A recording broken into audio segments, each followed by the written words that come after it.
Аюулгүй хот хөтөлбөрт 11.1 тэрбум төгрөг зарцуулагдах урьдчилан тооцоо бий. Олон сая ам.доллар зарцуулагдах энэ төслийг хэрэгжүүлснээр Улаанбаатар хотод үйлдэгдэж байгаа гэмт хэрэг зөрчлийг бууруулах уу гэдэг нь асуудалтай. Учир нь гэр хороол болон аслагдсан дүүргүүдэд тавигдсан камеруудаар шинчилж, ажиллагаагүй болсон камеруудаа засаж янзалж чадаагүй атлаа дахин шинээр камержуулалт хийгдэнэ. Авто замын удирдлагын төв болон нийслэл хотод суйрлуулсан хяналтын камеруудыг гадны томоохон компаниудаа гэрээ хийж суйрлуулдаг. Хувийн компани нэгж бүрийн үнийг 800-аас 1 сая 200 мянган төгрөгөөр тооцдог. Харин нийслэл хотод замын 1-р эгнээний 50 ширхэг, гэрлэн дохионы болон зөрчил илрүүлэх 34 ширхэг, хяналтын 30 ширхэг нийт 114 камер замын хөдөлгөөнийг хяндаг байна. Эдгээрийг суйрлуулахад 12 тэрбум 800 сая төгрөгийг зарцуулсан гэлээ. Тэгвэл аюулгүй хот хөтөлбөр хэрэгжснээр нийслэлийн төсөвт 5.5 сая ам.доллар буюу 11.1 тэрбум төгрөгийн ачаалал бий болж ард иргэдээс тургуулийн хэлбэрээр нөхөн төлүүлэхээр төлөвлөжээ. Камерууд бол ямар камерууд вэ гэхээр зөвхөн хянагч камерууд. Одоо яг хаанаас хаашаа урсгал их вэ нүү, эндээс ийшээгээ юм бэ нүү, энд төгжрөл болсон байна, энд ямар төгжрөл болсон байна гэдгийг зөвхөн ажиглах зорилттой CCTV гэдэг камерууд байгаа байхгүй.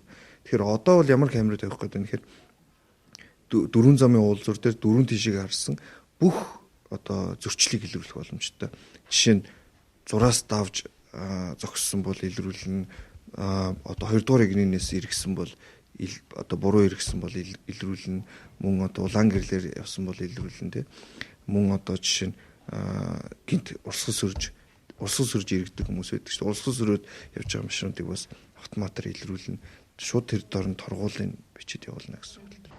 10 том уулзварт 88 ширхэг зөрчил илрүүлдэг камер суйрлуулна. Төслийг Бүгд найрамд Хятад улсын Хувиа Technologies хариуцлагатай хувьцаат компанид гүйцэтгэнэ. Иргэн төлөлт нэрээр нийслэлийн төсвийн хөв торгуулийн хэмжээг нэмэгдүүлж үе шаттайгаар нөхөн төлөхөөр тусгасан 10 том уулзварт суйрлуулах камерын нэг жүн хэд вэ? Яагаад 11.1 тэрбум төгрөг болов? Ямар үйлдэлтэй эд шийдтэй камер вэ гэдгийг их сурвалжаас тодрууллаа.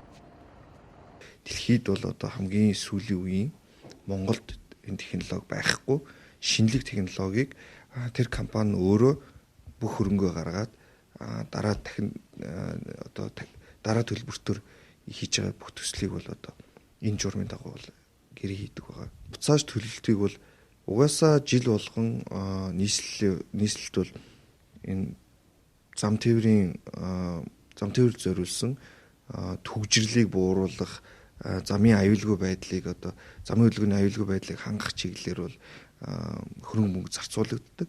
Энэ мөнгнөөсөө за яг энэ тоог нь сайн мэдэхгүй. Гэхдээ жил болгон зарцуулагддаг. Энэ зарцуулсан мөнгнөөсөө баг зэрэгээр төлөөд явхад бол төсөвт ямар ч хүндрэл учруулахгүй байна гэсэн ийм шийдвэрийг бол манай нийслэлийн санхүү төрийн сангийн хэлцээс бол тийм шийдвэр гаргасан байна. Энэ мэтлэн тэрбумаар нь үрзэл тавьсаар Монгол Улсын эдийн засаг хасах планстай гарсан банкуд анхудаа ашиггүй ажилласан гэд эдийн засгийн хямрал нүүрлсэн энэ үед иргэдэд дарамтлах үйл явц хэрэг сэтэрлээ гэх юм ч вэ.